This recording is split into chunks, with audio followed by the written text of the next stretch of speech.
Сәлеметсіздер ме, қымбатты Әділқазылар алқасы, құрметті ұстаздар. Мен Қарақия ауданы Қашаған Күржіманұлы атындағы жалпы білім беретін мектептің физика пәнінің мұғалімі Жарылғасова Феруза Кендебайқызы. Менің сіздерге ұсынып отырған тақырыбым физика әлемінде ақбоз үй. Мұнда ауыл баласы ауылда тұрса да, ұлттық құндылықтан ажырап бара жатқандығы кез келген ата-ананы, ұстазды толғандырып отыр.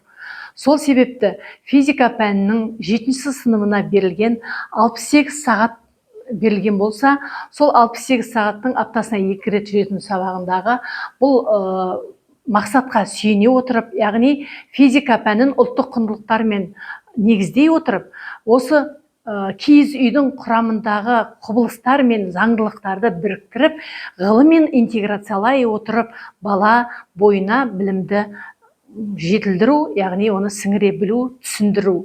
Ерекшелігі бағдарламадағы киіз үйдің құрылымын физика заңдылықтарымен байланыстыру және білімді интеграциялау, өмірмен, мәдениетпен ұштастыру болып табылып отыр.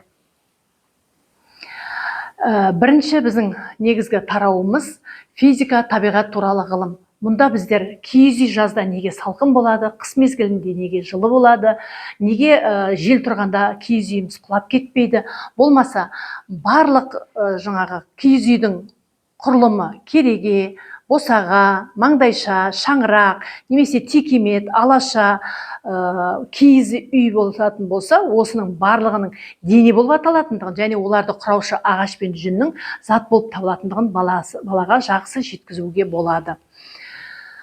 Келесі тарауымыз физикалық шамалар мен өлшеулер. Онда мен көбінесе өлшеу бірліктер жүйесін алғым келіп отыр.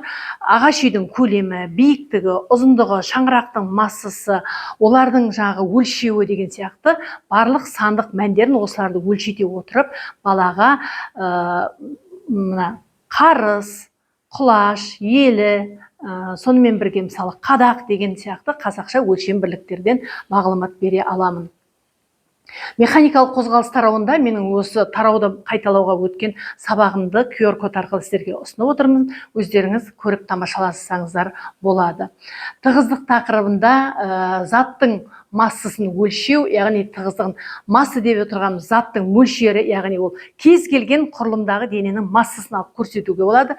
Киіз үйдің әр бөлшегінің, мысалы шаңырақ 20 кило, уықтарымыздың әрбіреуі 2 килограмм деген сияқты балаға массасын түсіндіру арқылы жеткізе аламын.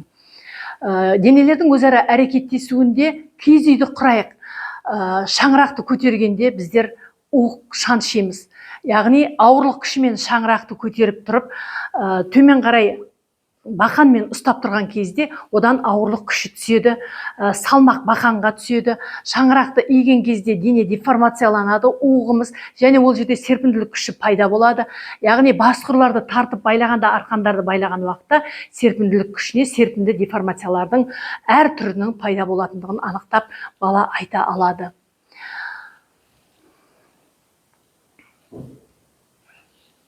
Енді қысым деген тақырыпқа келетін болсақ, біздер атмосфералық қысымға тоқталайық.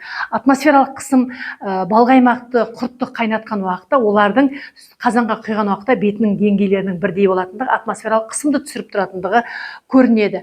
Және бұл жерде заттың үш күйі, қатты, сұйық, газға осындай мысалдар келтіруге болады. Сұйықтарға қымызымызды, шұбатымызды, айранымызды, сүтімізді келтіретін болсақ, қатты денелерге дененің барлық бөлшектерін келтіруге болады.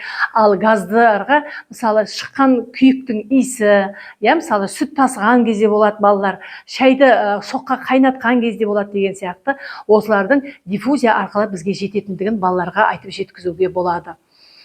Келесі, шаңырақты көтергенде, уықты байлағанда адам жұмыс жасайды. Керегенді кергенде жұмыс жасайды.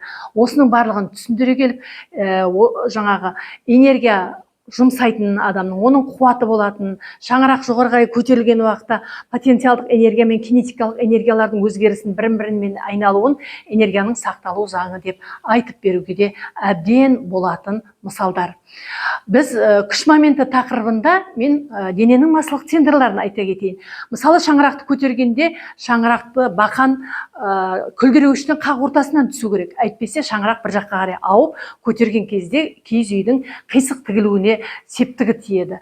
Ал уықты көтерген кезде уықтың иіні бар. Уықтың иінінен сәл жоғарғы жерінен ұстайтын болсақ, уығымыздың шаңырақ көтерер кездегі массалық центрі болып табылатындығын балаларға үйретіп, яғни уықтың қай шетінен ұстауға болады деген кезде сұрақты балалар тауып бере алады. Енді ең ауқымды, керемет бір тақырыпты түсіндіріп өтейінші, құрметті Әділқазылар алқасы. Бұл жер және ғарыш тарауы.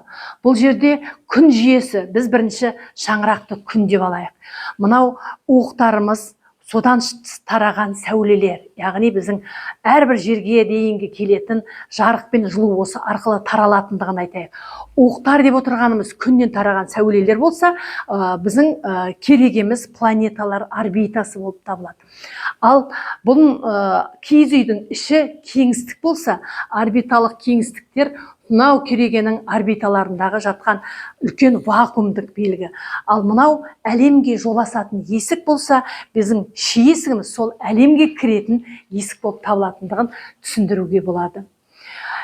Жалпы жаз мезгілінде әр үйдің аулымыздағы есігінің алдында осы үйді балалар тіккен кезде көмектеседі. Сол кезде осы сабақты естерінде сақтай отырып, сабағын ұстап отырған киіз үйдің әрбір заңдылығы мен әрбір құбылысымен түсіндіріп, ойлап, менің жеткізген осы бір мағлұматтарымды бойларына сіңіре отырып, керемет бір мағлұмат алады деп ойлаймын.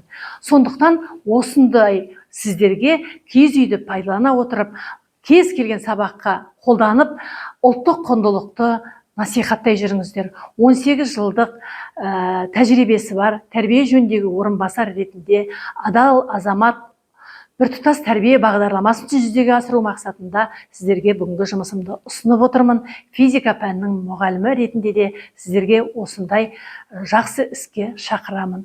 Тыңдағандарыңызға рахмет.